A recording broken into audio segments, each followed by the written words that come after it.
Huberman Lab podcast featuring Dr. David Eagleman.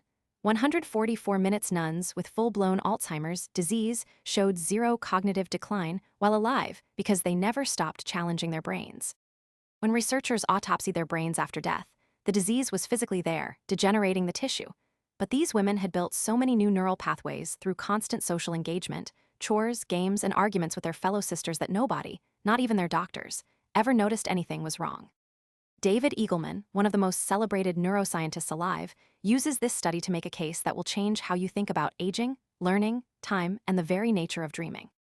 5 ideas from this conversation will permanently rewire how you approach your own brain. Section 1.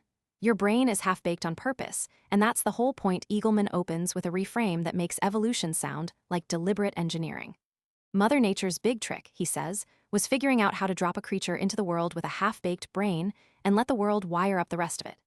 Crick and Watson discovered the structure of DNA in 1953, but Eagleman argues that was only half the secret of life. The other half is everything that happens after you are born, every experience, every conversation, every culture, every language absorbed by the brain and written into its circuitry. If you were born with your exact DNA 30,000 years ago, you would not be you. Same genetic blueprint, same face maybe, but different culture, different language, different stories, a completely different person. An alligator born 30,000 years ago would be the same alligator. Eat, mate, swim. But humans, because our brains arrive unfinished and soak up everything around us, have taken over every corner of the earth and gotten off the planet entirely. The mechanism is 86 billion neurons, each contacting about 10,000 of its neighbors, constantly plugging and unplugging connections.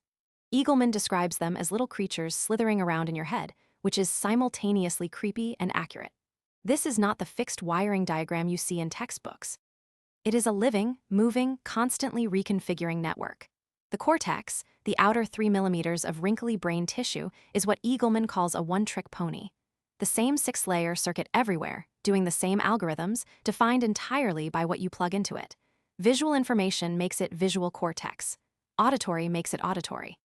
In a famous 2000 experiment by Emergenka Sur at MIT, researchers rerouted a ferret's optic nerve into what should have been auditory cortex, and it became visual cortex instead. It started detecting orientation of lines and visual motion. The hardware is generic. The software comes from the world. Humans have 4 times as much cortex as our nearest animal relatives. That extra real estate, including the massive prefrontal cortex, gives us 2 critical advantages. First, enormous computational space between sensory input and motor output, so we can say things like "I am on a diet" instead of just grabbing food. Second, the ability to simulate possible futures, to think about what-ifs without risking our lives. Section 2. When someone goes blind, nothing goes to waste. The implications of cortical plasticity become vivid when Eagleman describes what happens in blindness and deafness.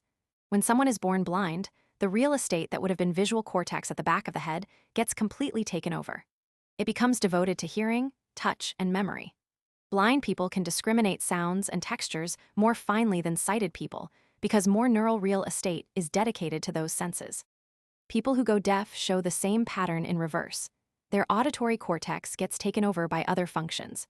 Deaf lip readers can identify your regional accent just from watching your mouth move, a feat that seems impossible until you realize how much extra processing power they have devoted to visual analysis of faces. Eagleman connects this to savantism. His hypothesis is that some people with autism, for whatever genetic reasons, end up devoting a disproportionate amount of neural real estate to one task, the Rubik's Cube, the piano, memorizing visual scenes. They become absolutely superhuman at it, but at the cost of other functions like social skills. It is the same resource allocation principle. If you devote more territory to one thing, you get dramatically better at it. This principle extends to sensory substitution and addition. Eagleman describes Neosensory, the company he recently sold, which built a wristband that captures sound and translates it into patterns of vibration on the skin for deaf people. The brain figures out how to interpret these vibrations as sound through the same correlational learning it uses for any sense. After 6 months of wearing the device, one user told Eagleman that he does not feel buzzing on his wrist and think, "Oh, that's a dog bark." He hears the dog bark out there in the world. The brain rewired itself to treat skin vibrations as auditory information. Paul Bach-Wyrita built a similar device in 1969 for blind people. A 40 by 40 grid of solenoids poked patterns into people's backs corresponding to what a camera was seeing. Blind users learned to navigate complex obstacle courses. A modern version called the brainport puts a grid on the tongue. Blind people using it report that the experience feels like seeing. Eagleman's takeaway is what he calls the Mr. Potato Head theory of the brain. Whatever senses you plug in, the brain will figure out what to do with them. Section 3. The two words that extend plasticity forever. When Huberman asks what we can do to keep the brain plastic as we age, Eagleman's answer is immediate. Two words. Seek novelty. The whole game is to continually challenge the brain with things it does not understand. He explains the underlying mechanism. Your brain is locked in silence and darkness, trying to build a model of the outside world. Its entire goal is to successfully predict what will happen next. Once it succeeds, once it says I have got good predictions about what is going on, it stops changing. That is the default. If you do crossword puzzles, great, until you get good at them. Then stop and do something you are not good at. This is where the nun study becomes so powerful. The religious order's study at Rush University in Chicago followed nuns and priests who agreed to donate their brains upon death. Some fraction had full Alzheimer's disease in their brain tissue, but nobody knew it while they were alive. These women lived in convents where they had constant social responsibilities, chores, disagreements with other sisters, games, singing, and novel challenges until the day they died. They kept building new neural pathways around the degenerating tissue. As Eagleman puts it, they were constantly building new roadways and bridges over the areas being destroyed. Contrast this with people who retire at 65, sit on a couch, and watch television. They are not challenging their brain anymore, and the outcome is dramatically worse. There is nothing as hard for the brain as other people, Eagleman says. Social interaction forces constant, unpredictable processing because you never know what someone is going to say or do. His practical advice is direct and pleasingly simple. Brush your teeth with your other hand. Drive a different route home from work every time. Rearrange your office furniture. Swap paintings on the wall. These tiny disruptions force your internal model to update, keeping the brain plastic. And crucially, they make life feel longer. Section 4. The Ulysses Contract and Why You Cannot Trust Your Future Self. Eagleman reveals the topic of his next book, The Ulysses Contract, and the concept is immediately applicable to everyday life. In the Odyssey, Ulysses knows he will pass the island of the sirens, whose songs cause sailors to crash into rocks and die. He wants to hear the song, but knows he will lose control. So he has his men lash him to the mast and put beeswax in their ears. No matter how much I scream, just keep sailing, he tells them. The Ulysses of sound mind makes a binding contract for the future Ulysses who he knows will behave badly. We do this constantly, whether we realize it or not. Huberman locks his phone in a timed lockbox, sometimes adding extra hours to the lockout for the sheer pleasure of knowing he cannot access it. There is something about knowing it is completely off limits, Huberman says. I think it involves something about control of things that are trying to control me. An older woman froze her cash in a block of ice so she could not impulse spend. A smoker wrote a $10,000 check payable to the KKK and gave it to her friend with instructions to donate it if she was ever caught smoking. The stakes were so emotionally aversive that she finally quit after years of failure. The principle extends beyond avoiding bad behavior. There are fitness boot camps where if you fail to show up, the group jogs to your house, stands on your front lawn, and does jumping jacks while screaming your name until you come out. Social pressure, financial stakes, and environmental design are all forms of contracts with your future self. Eagleman notes that New Year's resolutions rarely last a week because people never lash themselves to the mast. Even putting running shoes by the door, as James Clear suggests, is a Ulysses contract. You are removing friction for your future self, who you know will be lazy and tired. The wisdom comes from understanding that your future self will behave badly and building walls in advance. Section 5. Time perception is an illusion built from memory. Eagleman's research on time perception produced what he says are still the only experiments of their kind ever conducted. He dropped 23 volunteers from a 150-foot tower in freefall, falling backwards at 70 miles per hour into a net. He did it himself 3 times first to make sure the setup worked, and it was equally terrifying all 3 times because you fall backwards. Each subject wore a wrist device that flashed information at a rate calibrated to measure the speed of perceptual intake based on flicker fusion frequency. The question was simple. Do people actually see in slow motion during a life-threatening experience? The results were unambiguous. People do not see any faster during life-threatening situations. Their perceptual frame rate does not change at all. And yet, when asked how long their fall took compared to watching someone else fall, their own fall felt dramatically longer. This is entirely a memory effect. During extreme stress, a secondary memory system mediated by the amygdala activates alongside the hippocampus. The amygdala acts as an emergency control center, declaring everybody stop what you are doing. This is the most important thing going on. Everyone pay attention. You write down far more detail than normal. When you later recall the event and encounter all that density of memory, your brain concludes the event must have taken longer, because under normal circumstances that much memory would take more time to accumulate. A motorcycle accident victim reported that as he tumbled across the road, he was composing a little song in his head to the rhythm of his helmet hitting the pavement. The whole thing actually took 1 or 2 seconds. It seemed to him like 6. When Eagleman challenged people who insisted time really did slow down, he would ask about the person screaming next to them.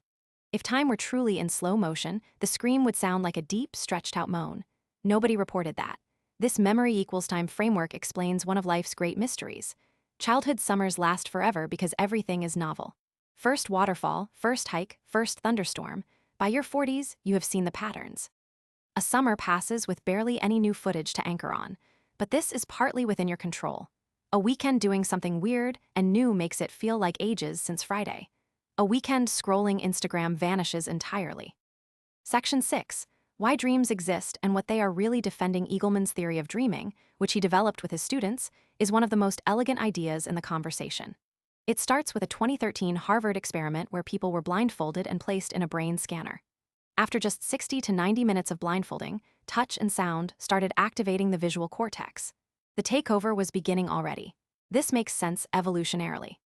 We live on a planet that rotates into darkness every night. Before artificial light, which represents the last nanosecond of evolutionary history, it was genuinely dark. You could still hear, smell, and touch in the dark, but you could not see. The visual system was at a unique disadvantage, in danger of being taken over by other senses during every single night. Dreams, Eagleman proposes, are the brain's way of defending the visual cortex against this takeover. Every 90 minutes during sleep, a specific circuit from the midbrain fires through the lateral geniculate nucleus directly into the primary visual cortex and nowhere else. It is an automated defense mechanism that slams activity into visual territory to keep it from being colonized. Because humans are visual creatures, we experience this defensive activity as elaborate visual narratives. Our storytelling brain imposes plot, meaning, and emotion onto what is fundamentally just a keep-alive signal for visual real estate. Blind people still dream, but their dreams are not visual. They involve sound, touch, and spatial navigation because their visual cortex has already been taken over by those other senses. The theory makes quantitative predictions. Across 25 primate species, the more plastic the animal, meaning the more it depends on postnatal learning, the more REM sleep it gets. Human infants who are maximally plastic spend 50% of their time in REM sleep. As the brain becomes less plastic with age, REM sleep drops. Animals born essentially mature, like cows and zebras that walk within 40 minutes of birth, have 8 times less REM sleep. This is the only theory of dreaming that makes cross-species quantitative predictions. Section 7. The spectrum of inner experience you never knew existed. One of the most fascinating diversions concerns aphantasia and hyperphantasia. Close your eyes and picture a sunset. Some people see it as vividly as a movie. That's hyperphantasia. Others see absolutely nothing. That's aphantasia. Everyone falls somewhere on this 5-point spectrum, and most people have no idea that others experience imagination differently. Eagleman himself is a phantasic. He sees nothing in his mind's eye. Ed Catmull, the founder of Pixar, discovered the same thing about himself and gave a questionnaire to everyone at the company. Most of his best directors and animators turned out to be a phantasic. Eagleman's hypothesis is brilliant in its simplicity. A phantasic children, unable to visualize a horse, had to stare harder at real horses, study the anatomy more carefully, work more deliberately to draw one. They got better through effort and developed a dialogue with a page. The hyperphantasic kid just drew what they could already see in their head and never developed the same observational skills. Similarly, Eagleman's wife describes a constant inner radio of self-talk. Eagleman himself has almost no inner voice. These are not disorders. They are normal points on a vast spectrum of inner experience. The implications for education, therapy, communication, and self-understanding are enormous. Most people go through life assuming everyone else thinks the way they do. Section 8. False memories, eyewitness testimony, and why your brain lies to you. Eagleman devotes significant time to the unreliability of memory, drawing on his work in neurolaw. Elizabeth Phelps interviewed people in New York shortly after September 11, 2001, recording what they saw and also what they remembered from September 10th. She followed up 3 months later, 1 year later, and 10 years later. The traumatic memories of 9/11, even though they were amygdala memories written with extra intensity, drifted just as much over time as mundane memories of what people ate for lunch the day before. Every time we access a memory, we change it. Eagleman compares it to the telephone game, where each retelling introduces distortions. We are always playing the telephone game with ourselves. Elizabeth Loftus at UC Irvine showed that entirely fictional childhood memories, like getting lost in a shopping mall, can be planted in adults simply by telling them it happened. A week later, the fabricated event is a fact of their life resume. In Eagleman's own classroom, he stages a dramatic interruption each year. A woman bursts in screaming, demanding why he has not responded to her emails. After she leaves, he asks students to describe her. The descriptions vary wildly. But the detail that most students agree on is a mole on her left cheek, which Eagleman made up and mentioned casually.